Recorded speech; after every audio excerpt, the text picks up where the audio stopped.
warahmatullahi wabarakatuh. Perkenalkan, saya Sahrul Gunawan, saya dari Fakultas Ekonomi dan Bisnis, jurusan Manajemen Universitas Wisnuwardana Malang. Di sini saya akan menjawab soal atau tugas mata kuliah pengantar bisnis.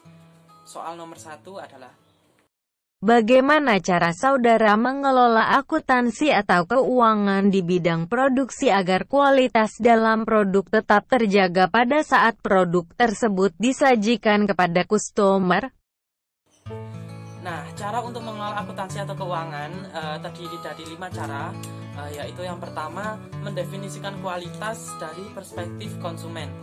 Jadi perusahaan harus menerapkan prinsip voice of customer yang harus diterapkan secara optimal agar dapat mengetahui standar pelanggan produk yang diinginkan pelanggan. Hal ini bertujuan untuk kita mengetahui apa yang akan dibuat dan banyaknya biaya yang diperlukan untuk membuat produk tersebut.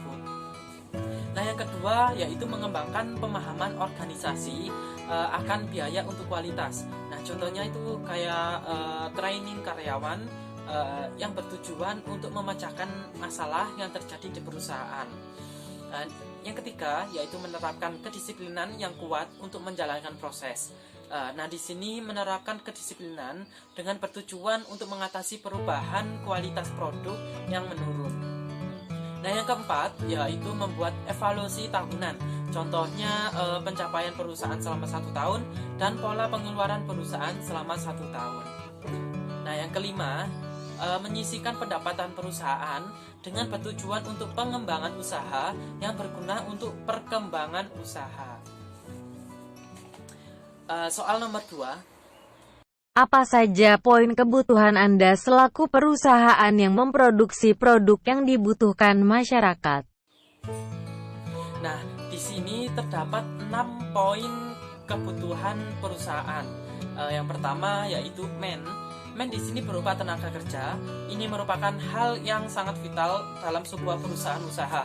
Contohnya yaitu pada bidang pembenihan ikan lele. Sumber daya manusia yang dimaksud adalah petani atau orang yang mampu melakukan pembenihan terhadap ikan lele tersebut. Nah, yang kedua yaitu money. Money di sini berupa modal usaha atau biasanya berupa uang. Pada dasarnya semua kegiatan membutuhkan modal awal, di mana kita bisa melakukan hal-hal berupa pengorbanan yang akan membuat modal tersebut akan kembali menjadi modal dan memiliki tambahan yang kita sebut dengan untung. Contohnya yaitu pada saat membuka usaha pembenihan ikan lele, harus ada modal awal untuk membeli peralatan, makanan ikan, dan juga benih-benih ikan.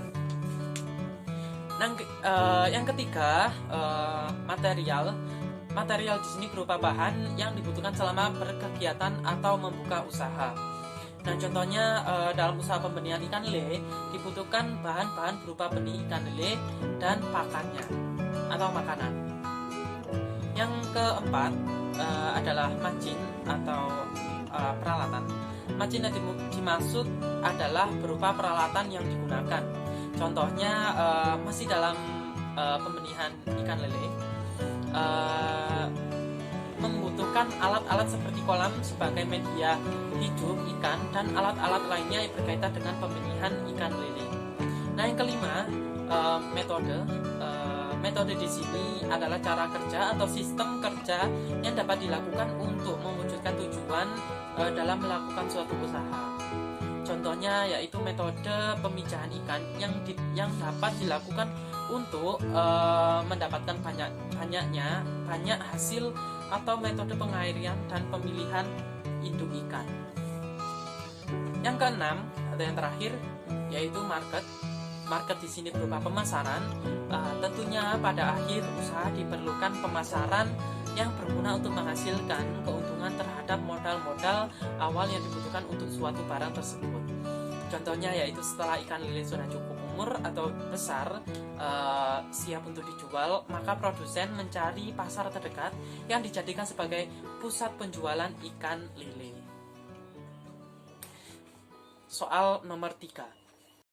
Apakah ada kaitan antara penambahan keuangan untuk good and quality produk dengan harga jual? Sebutkan contoh produk beserta apa saja yang dibutuhkan untuk membuat good quality produk. Menurut saya sangat berkaitan, karena jika kualitas suatu produk tinggi, maka harga jual pun juga ikut tinggi. Begitu juga sebaliknya, jika kualitas produk rendah, maka harga juga ikut rendah.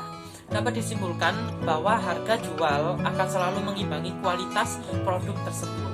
Namun, jika harga jual terlalu tinggi akan menyebabkan penjualan menurun.